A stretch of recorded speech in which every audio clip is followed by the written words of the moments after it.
ಆತ್ಮೀಯ ಸ್ನೇಹಿತರೆ, ನಮಸ್ಕಾರ. ಗೆದ್ದೇ ಗೆಲ್ಲುವೆವು ಒಂದು ದಿನ ಕಾರ್ಯಕ್ರಮಕ್ಕೆ ತಮಗೆಲ್ಲ ಹೃತ್ಪೂರ್ವಕ ಸ್ವಾಗತ.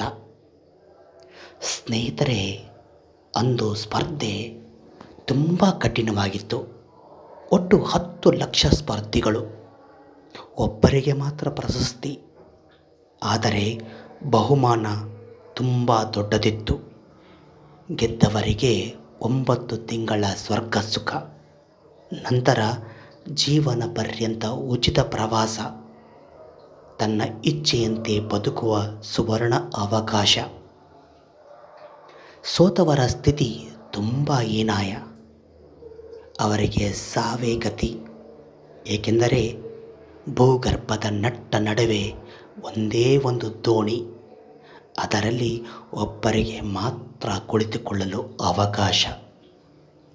ಉಳಿದವರೆಲ್ಲ ನೀರಿನಲ್ಲಿ ಅಥವಾ ಗಾಳಿಯಲ್ಲಿ ಕೊಚ್ಚಿ ಹೋಗಿ ಪ್ರಾಣ ಬಿಡುವುದು ಅನಿವಾರ್ಯ.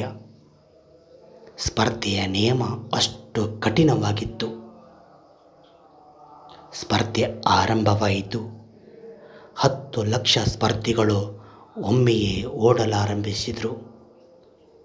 ಎಲ್ಲರಿಗೂ ಸಾವಿನ ಭಯದ ಜೊತೆಗೆ ಗೆಲ್ಲಬೇಕೆಂಬ ಛಲ. ಆದರೆ ಗೆಲುವು ಒಬ್ಬರಿಗೆ ಮಾತ್ರ. ಉಳಿದ 9,99,999 ಸ್ಪರ್ಧಿಗಳಿಗೂ ಸಾವು ನಿಶ್ಚಿತವಾಗಿತ್ತು. ಹೀಗಾಗಿ ಎಲ್ಲರ ಓಟವು ಎಷ್ಟು ರಭಸವಾಗಿತ್ತೆಂದರೆ ಎಲ್ಲರೂ ಒಮ್ಮೆಯೇ ಗುರಿ ಮುಟ್ಟಬಹುದೆಂಬ ಹಾಗೆ ಗೋಚರಿಸುತ್ತಿತ್ತು. ಸ್ಪರ್ಧೆಯಲ್ಲಿ ಹೆಣ್ಣು ಗಂಡು ಎಂಬ ಭೇದವಿಲ್ಲದೆ ಎಲ್ಲರೂ ಭಾಗವಹಿಸಿದ್ದರು. ಸ್ಪರ್ಧೆ ಎಂದ ಮೇಲೆ ಒಬ್ಬರು ಗೆಲ್ಲಲೇಬೇಕು, ಉಳಿದವರು ಸೋಲಲೇಬೇಕಲ್ಲವೇ? ಒಬ್ಬರು ಗೆದ್ದರು. ಗೆದ್ದವರು ಹೆಣ್ಣು ಗಂಡು ಗೊತ್ತಾಗಲಿಲ್ಲ. ಏಕೆಂದರೆ ಗೆದ್ದ ತಕ್ಷಣ ಅವರು 9 ತಿಂಗಳ ಸ್ವರ್ಗ ಸುಖ ಅನುಭವಿಸಲು ನೇರವಾಗಿ ಅಲ್ಲಿಂದ ಸ್ವರ್ಗಕ್ಕೆ ಹೋದರು.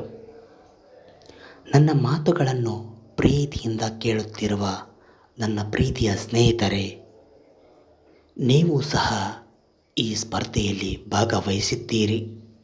ಹೌದು, 10 ಲಕ್ಷ ವೀರ್ಯಾಣುಗಳ ಸ್ಪರ್ಧೆಯಲ್ಲಿ ಓಟಕ್ಕೆ ಬಿದ್ದು ಅದರಲ್ಲಿ ನೀನು ಒಂದು ವೀರ್ಯಾಣುವಾಗಿ ಎಲ್ಲರಿಗಿಂತ ಮೊದಲು ಗುರಿ ಮುಟ್ಟಿ ಅಂಡಾಶಯ ತಲುಪಿದ್ದರ ಪರಿಣಾಮವಾಗಿಯೇ ನೀನು ಹುಟ್ಟಿ ಬಂದೆ. ಅಂದಮೇಲೆ ಮೊದಲು ಗೆದ್ದಿದ್ದರಿಂದಲೇ ನೀನು ಹುಟ್ಟಿದ್ದೀಯ. ಹಾಗಾದರೆ ಗೆಲ್ಲುವುದು ನಿನ್ನ ರಕ್ತದ ಜೊತೆಗೆ ಬಂದಿದೆ.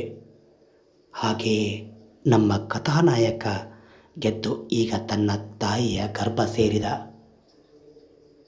ಈ ಕಥೆಯನ್ನು ಕೇಳಿದ ತಮ್ಮ ಅಭಿಪ್ರಾಯ ಏನು ಎನ್ನುವುದನ್ನು ದಯವಿಟ್ಟು ಕಮೆಂಟ್ ಮಾಡಿ, ಚಾನಲನ್ನು ಲೈಕ್ ಮಾಡಿ, ಶೇರ್ ಮಾಡಿ, ಸಬ್ಸ್ಕ್ರೈಬ್ ಮಾಡಿ.